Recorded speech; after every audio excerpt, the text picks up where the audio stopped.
warahmatullahi wabarakatuh. Kasih ya. Bapak pengajar diklat yang saya hormati, juga rekan-rekan seperjuangan yang saya banggakan, mohon izin terlebih dahulu saya memperkenalkan diri.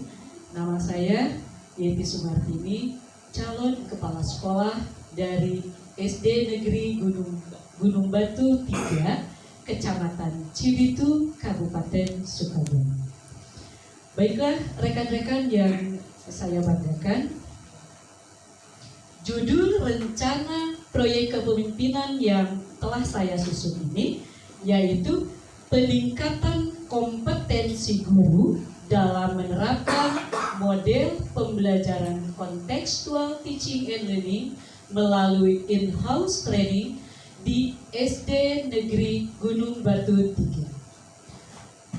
Berangkat dari rapor mutu tahun 2020 di SD Negeri Gunung Batu 3, dari 4 standar yang saya telaah,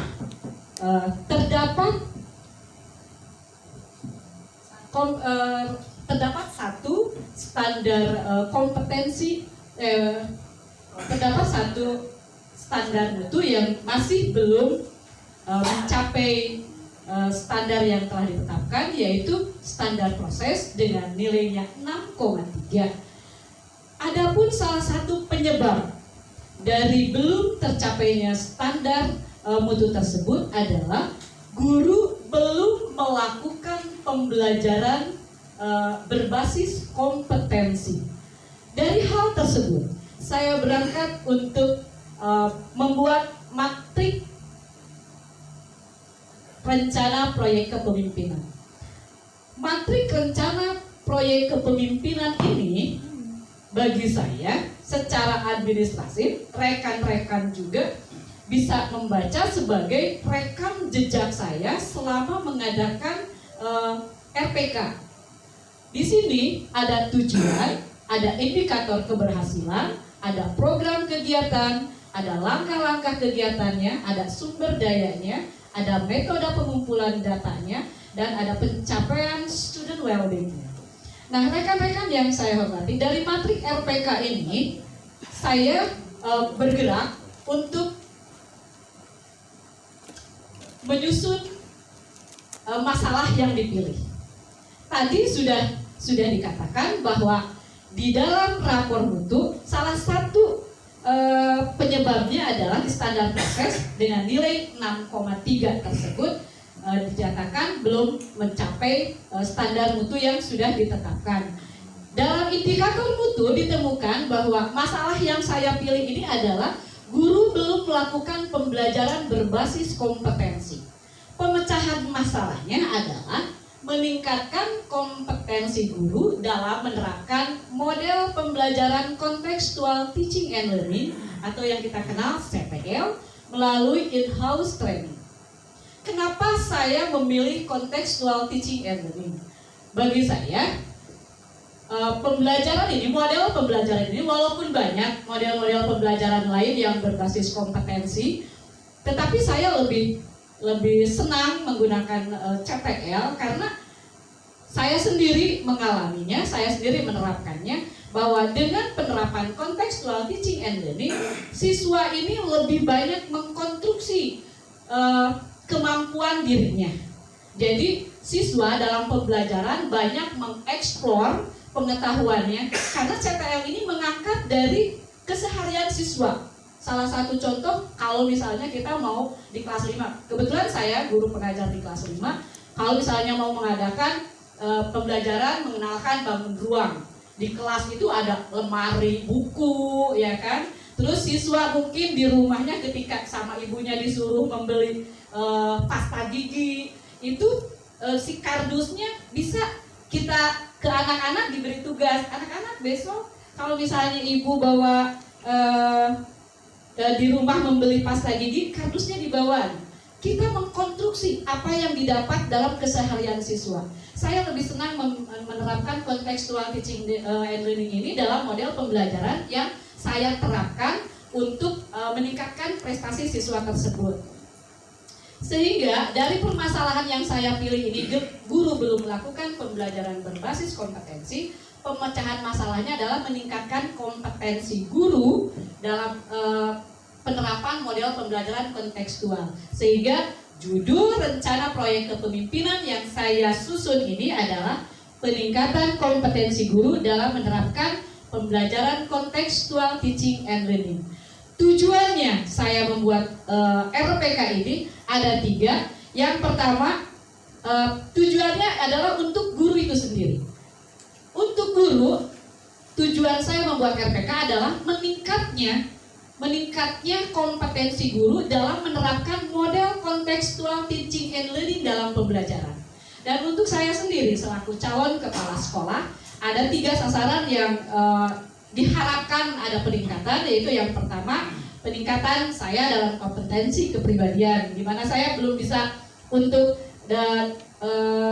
menurut AKPK yang saya lihat bahwa saya nilainya sangat kecil di kewirausahaan. Salah satunya adalah belum bisanya mengajak rekan sejawat untuk berkoordinasi. Saya membuktikan dengan mengadakan RPK ini, bagaimana caranya saya mensupport teman-teman itu untuk mau berkoordinasi dengan saya mengadakan kegiatan RPK ini. Itu khusus. Jadi ada tiga kompetensi yang saya usung di sini, yaitu kompetensi kepribadian, kompetensi kewirausahaan, dan kompetensi sosial. Dan tujuan yang ketiga adalah meningkatkan prestasi siswa. Diharapkan dengan menerapkan model pembelajaran kontekstual teaching and learning ini, siswa akan lebih meningkat prestasi belajarnya. Karena dengan memberikan keluasan dia belajar, mengeksplor apa yang dipelajarinya, diharapkan siswa lebih merasa enjoying dalam belajarnya, tidak merasa terikat. Karena kontekstual teaching and learning ini sifatnya adalah membebaskan siswa untuk berekspresi kayak gitu dalam pembelajaran khususnya, bukan dalam hal lain. Dalam pembelajaran misalnya ketika siswa mengadakan percobaan, dia memilih materi percobaannya apa, tetapi sesuai dengan kompetensi dasar yang saat itu sedang menjadi tuntutan dalam KBM-nya.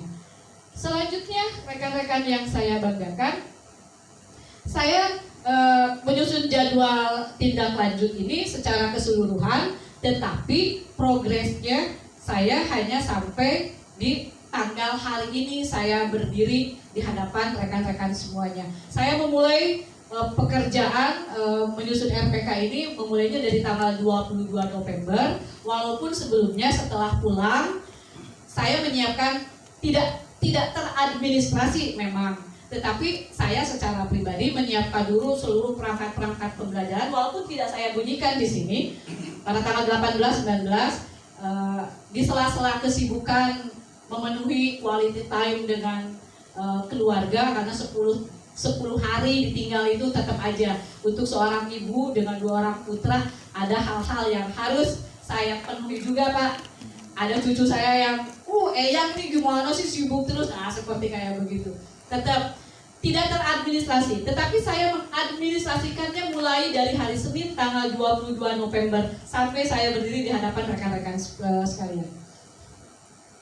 Nah, rekan-rekan yang saya banggakan, ini dimulai dari hari Senin. Sosialisasi dan koordinasi kegiatan OJT 2 dengan kepala sekolah atau mentor 1 sekaligus. Nah, ini adalah surat tugas yang saya perlihatkan, yang saya serahkan kepada mentor 1, yaitu kepala sekolah asal. Di sini ada ketua forum K3S yang kebetulan juga saya undang dan beliau juga bersedia datang. Saya mengkomunikasikannya sama beliau bahwa saya calon kepala sekolah yang mendapatkan tugas magang yang pertama yaitu di SD asal, dan yang kedua adalah di sekolah dasar Gunung Batu 2. Di sini dikomunikasikan dengan kepala sekolah. Pada hari itu secara administrasi saya mempersiapkan kegiatan IHP. Secara administrasi, padahal sebelumnya dari tanggal 18 itu saya sudah melakukan persiapan-persiapan. Yang kedua adalah sosialisasi rencana tindak lanjut dan kegiatan OJT 2 ini dengan guru-guru sekolah magang 1. Ini adalah rekan-rekan sejawat saya Di sekolah asal itu ada gurunya 8 orang, berikut dengan saya. Dari kelas 1 sampai kelas 6. Pada hari Senin saya melakukan persiapan untuk kegiatan in-house training, yaitu untuk persiapan pengadaan kegiatan siklus 1, pembentukan panitia, yang kemudian pembuatan SK panitia. Di sini ada yang saya lampirkan SK panitianya. Ini kami sedang membuat SK panitia. Ini adalah rekan-rekan sejawat saya di sini. Kemudian masih di hari Senin, di sini secara administrasi saya menayangkan di sini proposal kegiatan in-house training, yang kemudian panduan kegiatan in-house training, yang ketiga merupakan surat undangan untuk kegiatan in-house training. Kemudian ini saya tayangkan karena memang saya sudah mengerjakannya. Di sini ada daftar hadir, daftar hadir panitia, daftar hadir narasumber, yang ini daftar hadir peserta. Nah, kenapa di sini sudah ditandatangan, sudah dicap oleh kepala sekolah? Karena saya sudah melakukan kegiatannya, yaitu hari Senin tanggal 22 November, ini masih dalam hari Senin persiapan, yaitu menelaah instrumen MONEP. Di sini instrumen yang saya gunakan yang pertama adalah instrumen monitoring pelaksanaan kegiatan, instrumen MONEP evaluasi hasil kegiatan, instrumen dampak keberhasilan program kegiatan RPK terhadap peningkatan kualitas pembelajaran bagi peserta didik, kemudian ada instrumen pencapaian student well-being. Bentar Bu, boleh saya mundur lagi? Pertanyaannya, nah ini instrumennya sudah ada tuh belum? Sudah Pak. Sudah, oke ya. Iya. Nanti ada ditayangkan Pak. Okay. Di situ udah ada kalau di jurnal. Jadi beberapa kesalahan terdahulu ini ternyata belum disusun. Nyusunnya di sini salah menurut saya. Iya. Jadi harus sudah ada. Kalau kalimat telaah nih ya. Iya. Kalau telah itu berarti sudah ada. Iya. Ya, jadi yang kelihatannya mengganjal di mana. Iya. Makanya ini kan Pak, saya menulisnya menelaah. Kalau menelaah berarti sudah ada. Tadi tulisannya ya. Iya. Biru. Formatnya atau Coba orang mundur. Ya Pak. Mundur lagi. Mundur. Yang tadi mana? Bukan Pak, ini Pak. Maju. maju, Yang menelaah. maju. Nah, Ya ini. Ada beberapa yang menganggap penelaah itu menyusun, Bukan. Kalau menelaah itu sudah ada. Sudah jadi. Oke ya. Iya. Penulisannya aja nih. Sudah pelaksanaan kegiatan. Iya. Makanya saya menulisnya menelaah bukan menyusun. Ini penulisannya kopasnya nggak benar. Instrumen. Oh, instrumen. Iya Pak. Siap terima koreksi Pak. Iya, kita kan intelektual ya, jangan sampai kurang. Iya, siap. Buruk. Siap kurang S. Jadi gagah dengan gagahi beda loh ya. Iya. Iya, artinya dari loh. Iya Pak. Ya. Nah, rekan-rekan yang saya banggakan, ini hari Selasa tanggal 23 November 2021. Ini dokumentasi pelaksanaan RPK IHT siklus 1. Pertama, begitu datang tetap kami menerapkan protokol kesehatan, di mana ada pengecekan suhu, cuci tangan dulu seperti biasa. Terus peserta ini mengisi daftar hadir peserta, panitia juga mengisi daftar hadir panitia, narasumber juga ini Bapak pengawas yang pertama, yang kedua adalah Ibu Kepala Sekolah, yang ketiga saya sendiri mengisi daftar absen di narasumber. Selanjutnya hari Selasa ini masih dokumentasi kegiatan IHT siklus 1. Yang ini entah kalau misalnya di saya nggak tahu kenapa, kalau saya mah ini jelas tapi sampai ke sini jadi burem, nggak tahu Pak. Kalau yang ini Jadi poek. iya nggak tahu, tapi kalau saya coba di sekolah mah nggak kayak begini, kayak gitu, fokusnya tetap aja bening kayak gitu. Yang ini adalah Bapak pengawas sedang memberikan materi. Materi yang pertama adalah untuk kepala sekolah, narasumber 1, kepala sekolah membedah tentang kajian membedah, mohon maaf. Untuk narasumber yang pertama yaitu mentor 1 membedah tentang kebijakan sekolah di masa pandemi. Untuk Bapak Pengawas selaku narasumber 2 membedah tentang filosofi model-model pembelajaran. Materi yang keduanya adalah penerapan model pembelajaran kontekstual teaching and learning dalam pembelajaran. Dan narasumber yang ketiga saya adalah pemandu simulasi untuk penerapan model kontekstual teaching and learning. Jadi setelah materi ini selesai, ada kegiatan simulasi dari seorang guru yang tampil ke depan, yang dia mempraktekkan bagaimana pembelajaran kontekstual teaching and learning. Di sini saya tampilkan juga RPP yang menggunakan model kontekstual teaching and learning.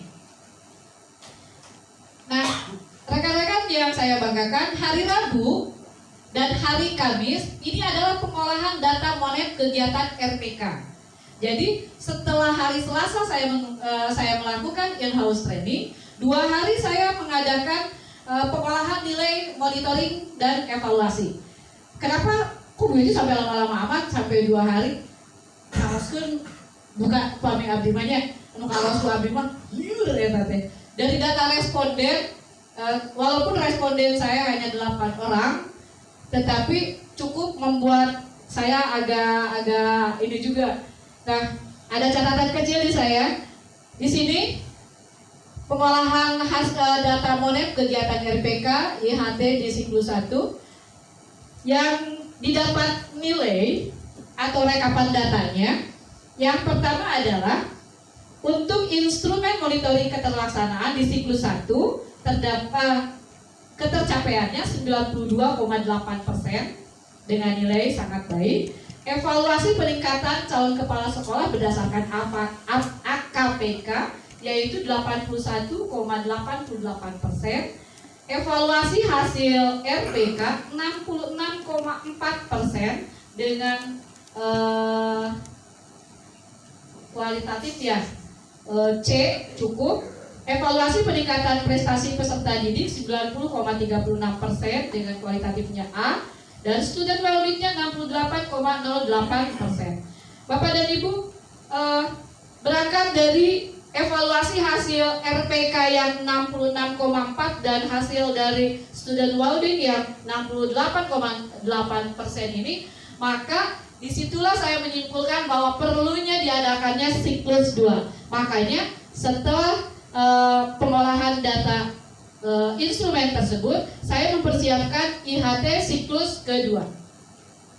IHT siklus kedua ini persiapannya sama dengan IHT siklus yang pertama, yaitu mengadakan kembali daftar hadirnya, narasumbernya. Tetapi dalam IHT siklus kedua lebih ke pendalaman materi, cara menerapkan pembelajarannya yang menggunakan model kontekstual teaching and learning. Di sini saya melakukan pendampingan terhadap guru-guru yang masih belum paham bagaimana sih alur dari pembuatan RPP yang menggunakan kontekstual teaching and learning, terus bagaimana mengeksplor siswa, di sebelah mana ini yang harus memberikan penguatan ke siswa, bagaimana nih refleksinya dalam menggunakan kontekstual teaching and learning.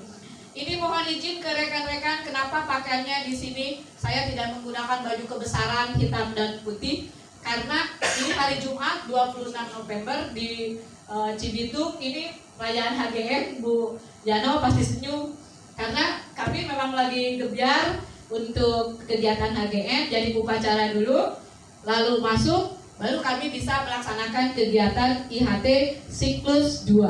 Di sini saya sama masih di narasumber ketiga. Narasumber yang pertamanya masih Bapak Pengawas, dan narasumber yang keduanya di sini Ibu Kepala Sekolah.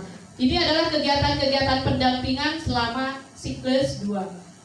Nah, pengolahan data hasil monet siklus 2. Tadi Bapak pengajar diklat bertanya, apakah ini instrumennya sudah ada atau belum? Ini Pak, saya sudah sebagian sudah ditayangkan. Bapak. Di sini rekan-rekan, ini sebagian dari hasil pengolahan instrumen Monet yang sudah saya lakukan di siklus 2. Ternyata di siklus 2 ini mendapatkan peningkatan dari yang asalnya evaluasi hasil FPK itu 66,4%. Ternyata setelah saya melakukan siklus 2, hasil rekap data instrumen Monet didapat peningkatan menjadi 98,4%. Sangat signifikan sekali, di mana siswa sangat antusias seperti itu. Terus student well-being-nya yang asalnya di siklus 1 itu 68,08%. Di student well-being hasil Monet siklus 2 ini mencapai ke 90%.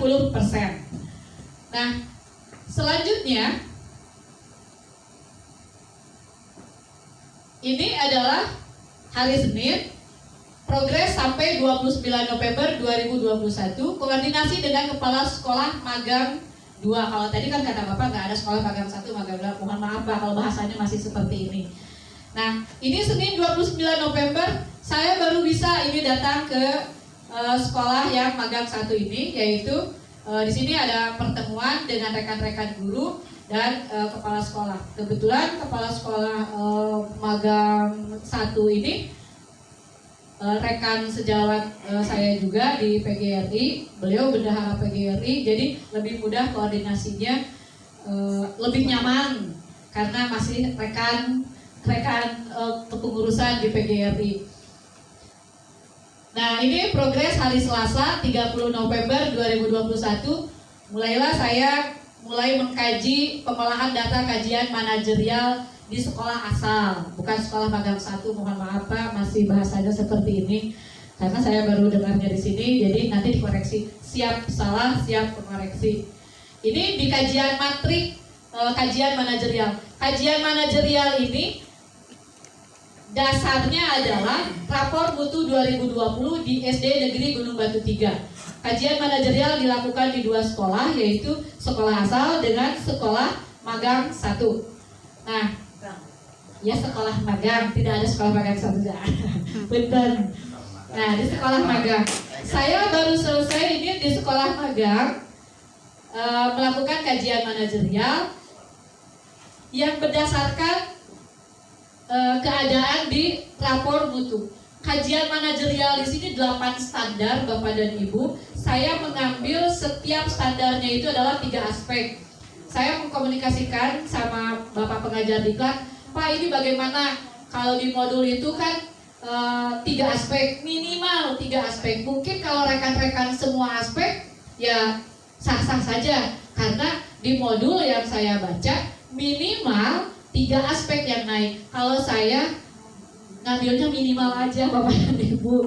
Mohon maaf kalau misalnya rekan-rekan semuanya kalau saya di sini hanya 3 aspek saja. Jadi untuk mengisi ini SMP aspeknya di sini saya 3 aspek. Tapi di kondisi ideal setiap satu aspek 3 subindikator. Jadi sekali lagi di kajian manajerial ini untuk mengisi SNP-nya saya mengambil 3 aspek. Dari 1 aspek ini untuk mengisi kajian ini untuk kondisi ideal. Untuk kondisi idealnya saya mengambil 3 subindikator. Jadi setiap 1 aspek 1 subindikator. Jadi kalau ada 3 aspek berarti di kondisi idealnya itu ya berarti ada 3 subindikator. Nah itu saja. Ini kondisi nyata Bapak dan Ibu bisa dilihat di keadaan sekolah yang kita kaji. Nah terus ini ada tantangan, ada peluangnya dari kondisi nyata yang ditemukan, peluangnya ada apa? Contohnya yang di sini saya kan membedanya tentang siswa memiliki perilaku yang memperlihatkan sikap ketakwaan kepada Tuhan Yang Maha Esa. Di sini kondisi nyatanya adalah di sekolah SDN 3 Gunung Batu selalu berjamaah sholat zuhur dan duha. Itu kondisi nyata di sekolah saya untuk melakukan sebagai pencerminan dari kondisi ideal. Terus apa tantangannya?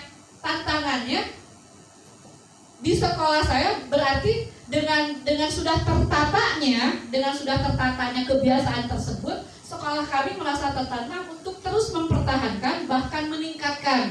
Kalau misalnya sekarang ada hanya sampai berjamaah zuhur dengan duha, mungkin nanti ada tadarusannya, mungkin Pak seperti itu. Dan yang hari Rabu, progres hari Rabu tanggal 1 Desember, pengolahan data kajian manajerial di sekolah magang, yaitu di SD Negeri 2 Gunung Batu. Kalau saya sekolah asal SD 3 Gunung Batu, kalau di sekolah magang SD 2 Gunung Batu. Sama seperti pola mengkaji di sekolah asal, saya melakukan kajian manajerial juga berdasarkan rapor mutu yang ada di sekolah tersebut. Sama juga kondisi nyatanya seperti apa, terus kondisi idealnya seperti apa, tantangannya seperti apa. Progres untuk hari Kamis 2 Desember, pengolahan data peningkatan kompetensi sekolah magang. Ini kenapa masih kosong? Mohon izin Pak, karena belum selesai. Dan sampailah di terakhir, saya diizinkan Allah berdiri di hadapan rekan-rekan sekalian. Itu saja presentasi yang saya sampaikan.